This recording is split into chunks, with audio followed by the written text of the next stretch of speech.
ملزمان پہ کارروائی کیا کرے گی؟ 17(22) کی کرے گی جناب، 17(22). کیونکہ 17(22) جو ہے امیگریشن آرڈیننس کے تحت جرم جو ہیں ان لافل امیگریشن، اور 22 جو ہے وہ ہے پیسے وصول کرنا فارن امپلائمنٹ کے لیے جبکہ آپ کے پاس اس کا لائسنس نہ ہو۔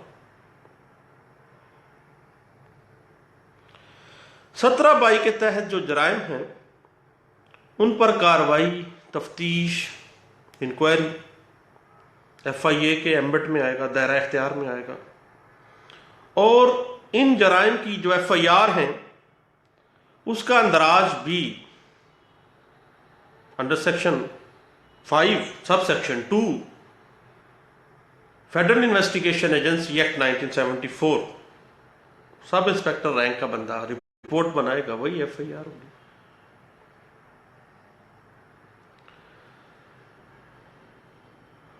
اپنی FIR کو وہ FIR پارلنس جو رجسٹر ہے جو صوبائی گورنمنٹ کی طرف سے جاری کیا گیا ہے اس کے اوپر ہی درج کرے گا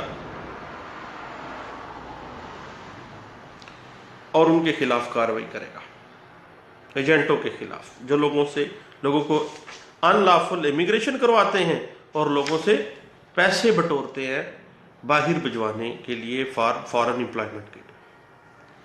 اب ایک بڑی انوکھی سی بات ہے، امیگریشن آرڈیننس 1979 میں استغاثے کا تصور بھی موجود ہے جو میرے جیسے نالائق وکیلوں کو نہیں پتا۔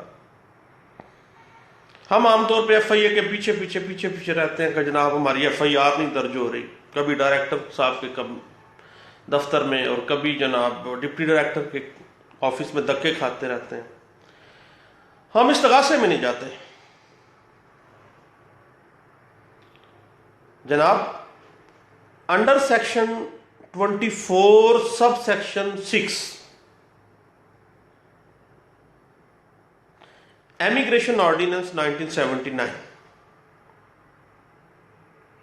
استغاثہ جو ہے وہ اسپیشل سینٹرل کورٹ میں دائر ہو سکتا ہے، اور اسپیشل لا امیگریشن آرڈیننس کے تحت ہی یہ جو اسپیشل سینٹرل کورٹ FIA جو ہے اس کا قیام وجود میں لایا گیا ہے، اور استغاثے کی جو کارروائی کا اختیار سماعت ہے وہ زیر دفعہ 24 سب سیکشن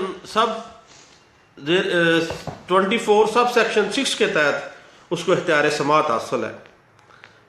جبکہ یہ بات بڑی انوکھی سی ہے جو امیگریشن آرڈیننس 1979 میں دی گئی ہے، لفظ بلفظ اگر ہم دیکھیں تو بات ہی کھل کے سامنے آ جاتی ہے۔ 24(6) کہتی ہے کہ a special court shall take cognizance of and have jurisdiction to try an offence punishable under this ordinance only upon a complaint in writing۔ آ گئی بات استغاثے کی جناب، complaint in writing which is accompanied by the previous sanction of the federal government۔ اب بات پھر وہاں پہ آ گئی کہ بنیادی طور پر فیڈرل گورنمنٹ کی سینکشن کے ساتھ، اس کی اجازت کے ساتھ ہی کیا ہوگا، یہ استغاثے کا اختیار سماعت کو لے گی۔ اب اس پہ ایک چھوٹی سی پابندی لگائی جا رہی ہے، لیکن یہ ان دھکوں سے زیادہ بہتر ہے جو ہم ڈائریکٹر اور ڈپٹی ڈائریکٹرز صاحبان کے دفاتر میں لگاتے ہیں بطور صاحب۔ وہ یہ ہے کہ پرووائڈیڈ دیٹ 24(6) کہہ رہی ہے، کہتی ہے provided that in a case in which the complaint is not accompanied by such sanction، اگر استغاثہ دائر کیا گیا بغیر اجازت ہی فیڈرل گورنمنٹ کی، the special court shall immediately on its receipt refer the letter to the federal government, and if the required sanction is neither received nor refused within 60 days، اگر 60 دنوں کے اندر اندر نہ اس کو ریسیو کیا گیا، نہ اس کو ہاں کی گئی نہ کی گئی، of the receipt of the reference by the federal government, such sanction shall be deemed to have been duly accorded. سمجھا جائے گا 60 دن گزر گئے نہیں آیا, بس مان لی گئی ہے سینکشن. اور جناب یہ اسپیشل کورٹ کے پاس دائرہ اختیار ہے انڈر سیکشن 24 سب سیکشن 6 کے کہ وہ استغاثہ بھی اس میں دائر کیا جا سکتا ہے, لیکن یہ فیڈرل گورنمنٹ کی اجازت کے ساتھ ہوگا استغاثہ دائر. اگر فیڈرل گورنمنٹ کی اجازت نہیں لی گی تو اسپیشل کورٹ باقاعدہ ریفرنس بھجوائے گی فیڈرل گورنمنٹ کو. فیڈرل گورنمنٹ جو ہے وہ ود ان 60 days ہاں یا نہ میں جواب دے گی. اگر 60 دنوں میں ہاں نہ کا جواب نہیں آتا دین مانا جائے گا کہ خاموشی کا مطلب کیا ہے, ہاں ہے, چلائے جناب استغاثہ شروع. تو یہ چند چیزیں تھیں جو 17/22 کے حوالے سے جو فینس ہے ان لافل امیگریشن اور لوگوں سے لائسنس نہ رکھتے ہوئے فارن امپلائمنٹ کے لیے پیسے وصول کرنا, چند باتیں تھیں 17/22 کے حوالے سے. 17/22 کے عام طور پہ ہم کیسز بینگ ایڈوکیٹ ڈیلی کا کام ہے, تو جناب میں نے کہا دوستوں سے شیئر کرنا چاہیے. تھینک یو, اللہ حافظ.